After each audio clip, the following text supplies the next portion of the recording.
Our meditation reading comes from the Gospel of Matthew. It is the famous temptation of Jesus passage.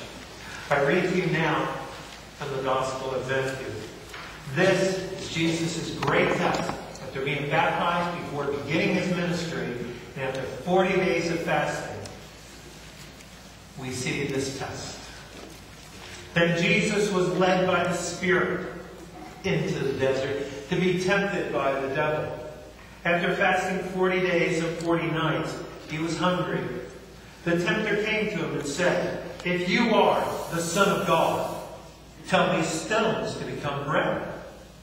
Jesus answered, "It is written, man does not live on bread alone, but on every word that comes from the mouth of God."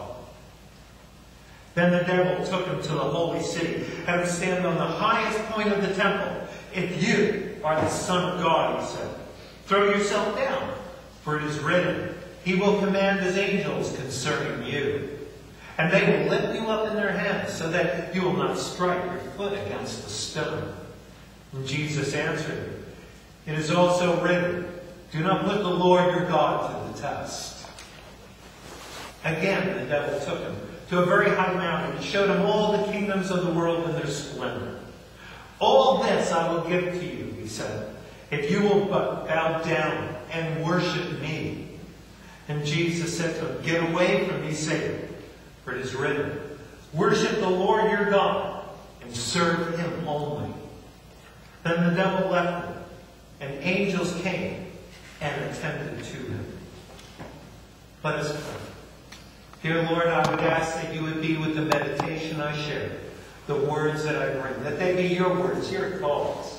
That which isn't from you may it quickly be forgotten, but that which is from you, Lord, have it find a place in our hearts, that we may have a light to our path.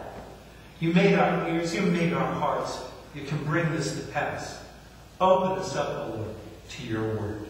Amen. Both of our scriptures today talk about temptation. It's not the normal thing that I talk to you about, but it's certainly there in these scriptures. And in the season of Lent, many look at their journeys and first begin it by taking a look at the wrong turns they have taken. You all do it all the time, as I've shared with you many times. If I do run into you and you haven't been in church for a while, and I run into you at Giant Eagle or something, please, when I say hi, just say hi. Don't immediately say, "Pastor, I've been busy. I'm sorry, I haven't been in church." Don't do that.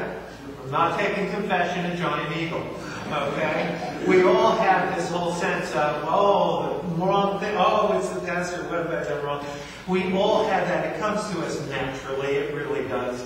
It's guilt is a thing that I grew up with. I had a mother that just, it's one of the great things. I'm the only one who ever left the actual geographical gravity of the state of New Jersey, of my whole family.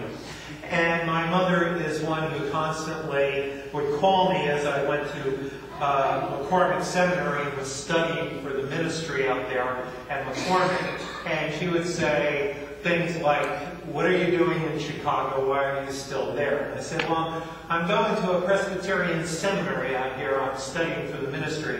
She goes, "We don't have a Presbyterian seminary in New Jersey?"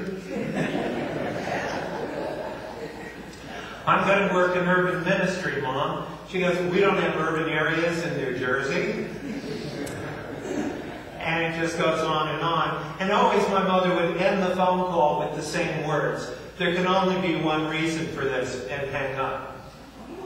Namely, you don't love your mother.